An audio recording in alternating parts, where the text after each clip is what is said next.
Aloha, it's great seeing you today. So I'm going to do the secondary dominants really quick, just through the eyes of, let's say, G major to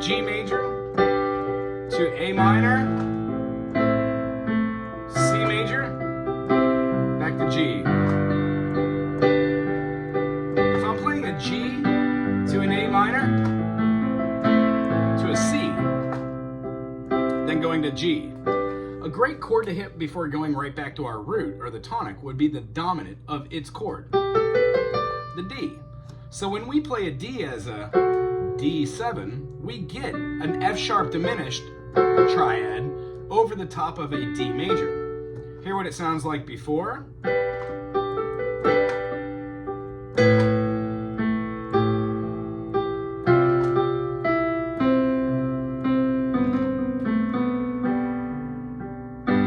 With the secondary dominant.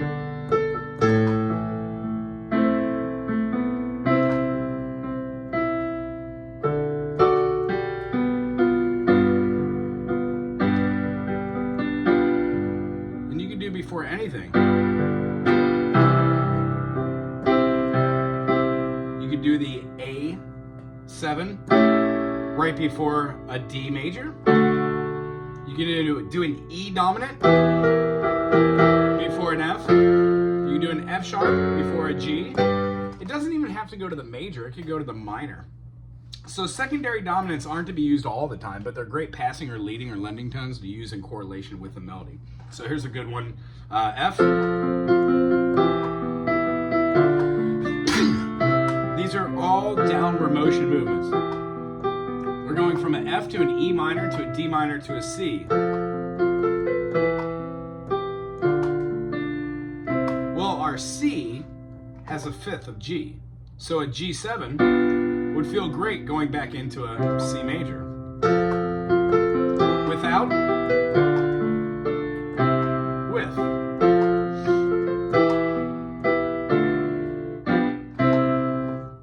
Did you hear that one little chord put in between there just gave a little variation? Now you don't have to do it every time, but if you do, you could have your F, and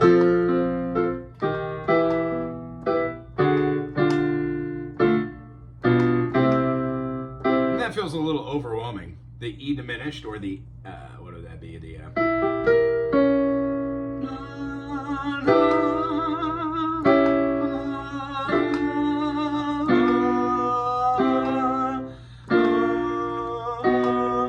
maybe that is a good exercise just to see what all your diminished chords are right before your majors and before your minors and hear the difference. So like C diminished into a C sharp major, or C diminished into a C sharp minor, C sharp diminished into a D, or C sharp diminished into a D minor. Feel how they feel through the whole process of that. The second thing we're talking about with secondary dominance in correlation to your song is, if using the first version, the root,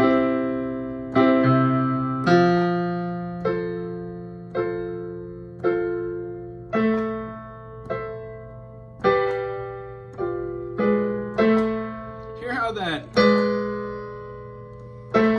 right before that A minor is the A flat or the G sharp diminished.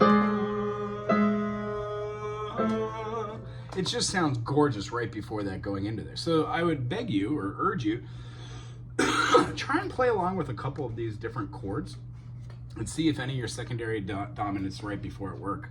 And as we saw today, your half diminished, when you have a true half diminished, if you were to do, like, let's say that G sharp, listen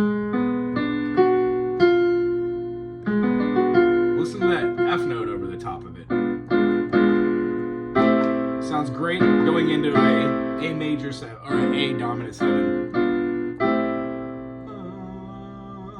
Very much so. Okay, secondary concept that we're going to do besides the secondary dominants here would be the negative harmony. In short, I'm going to send along a link to one of the Q&As I did, which discusses negative harmony. Watch that when you have time here and there. There's a couple good tidbits in there. Other than that, we could chit-chat about this, but don't spend too much time on it. Just know negative harmony is a concept that we use in correlation. It's a transformative methodology, meaning if we're playing something like C major, F major, D minor, G major,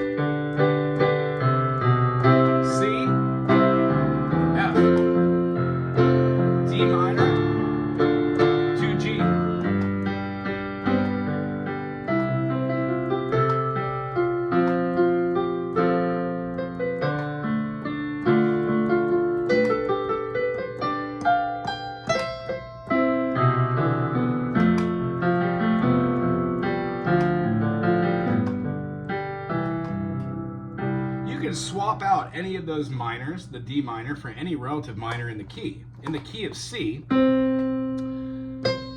a D minor holds the same amount as resolution tension from a D minor to a C, because C major is a stable note, E is a stable note, and G is a stable note. D, F, and A are unstable, so they want to either go up towards the E minor or back towards the C major. When we utilize that chord, if we were to throw in not the 2 but the 6, the A minor holds the same amount of tension resolving to the diminished as the D does to the C. Just the same way as the B diminished resolves to the C, the D minor resolves down. So we can actually swap out our D and our B diminished and hear what this sounds like. Here's our C to our F, our D minor to our G. This time I'm going to swap out the D minor for the B diminished.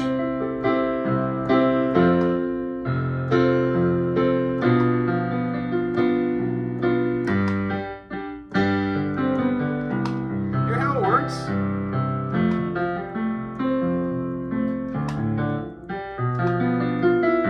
You can do both of them.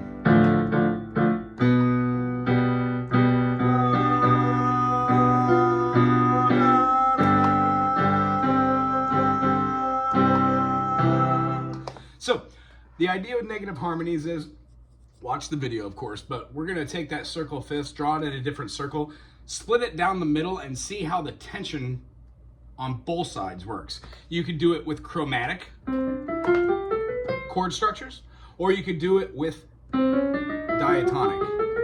I said those backwards, sorry. However, you can do it with 12 notes, you can do it with 7. Either way, we can swap out individual notes. We could take whole triads and manipulate them so they have their negative harmony notes. We could also utilize these in ideas of what notes are inside different modes or scales, meaning you might be playing like an F Lydian that has that B natural, but when we go to B diminished, if we were having a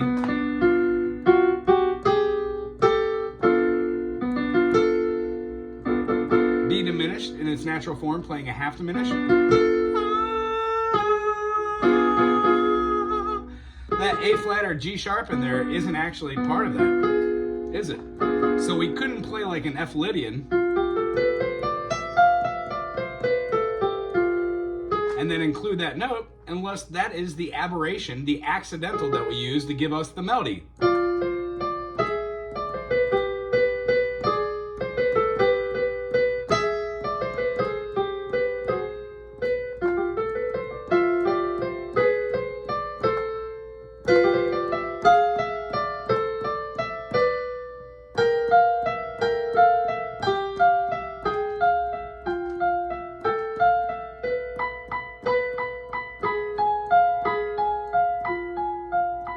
And what you're noticing through that, the one note that didn't seem to be in the place of the F Lydian, F, G, A, B, C, D, E, F, the G sharp or the A flat, that flat 3 is a diminished third or an augmented second. Does that make sense? Augmented, we go that way. Diminished, we go that way. Either way, if you incorporate that in your melody,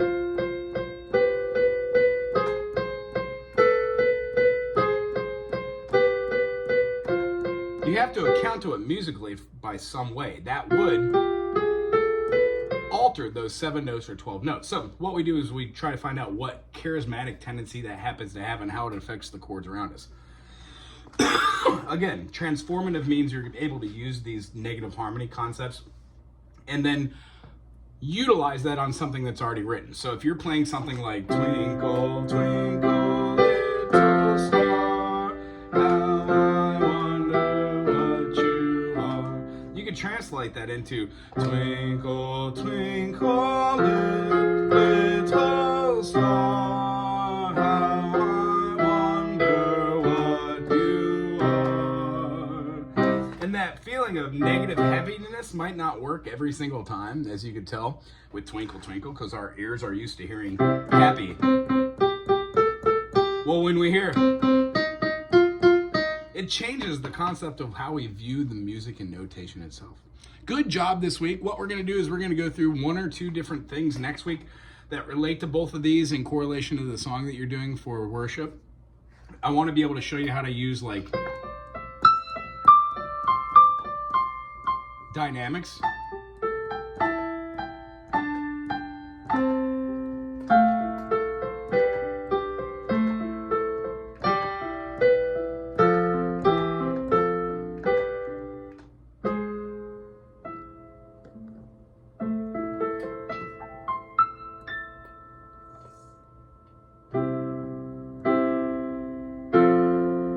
To get from one place to another.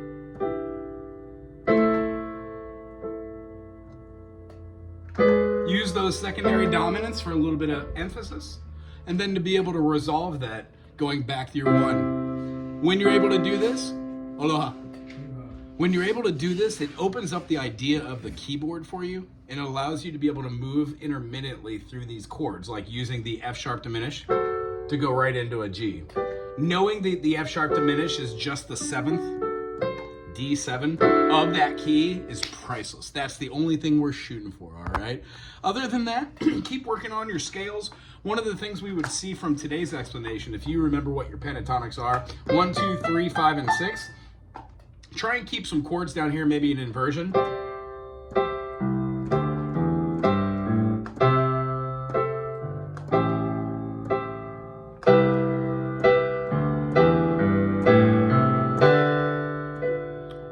Change the chord just a little bit.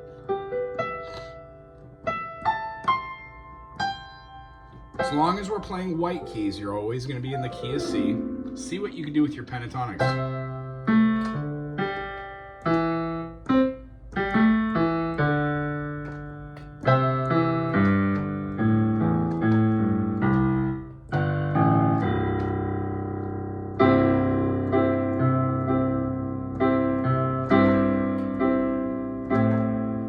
When we move our bass chord, we can move our triad down here to represent what we want to do with our bass chords. Try and work through that notion of holding down chords up here, moving them ever so slightly and back, while trying to keep a moving bass line.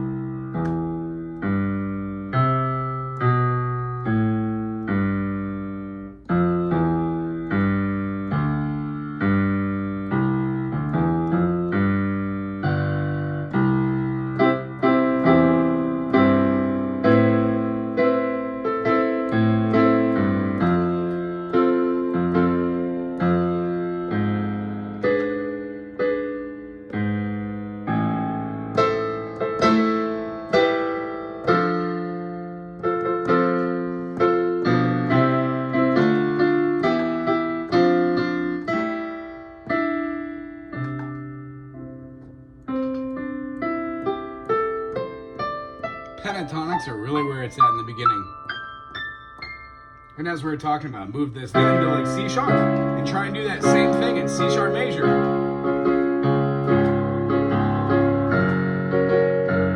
When we can do it in all 12 keys, that's when you've really got to the feel. You will not remember the beginning lessons on how to make major third or a minor third, how many minor seconds are between a perfect fifth. There are 7 minor seconds. You will just know the construction of these. Major third, major chord. Minor third, minor chord. Minor third, diminished. Major third, augmented. Minor third, and a minor third. That's giving us our half demi, and then our full dim, and then a half dim. Great job today. I will see you next week. If you have any questions about secondary dominance or negative harmony after the video, the Q&A thingy, please feel free to reach out on that video or this video, or just email or text. Aloha.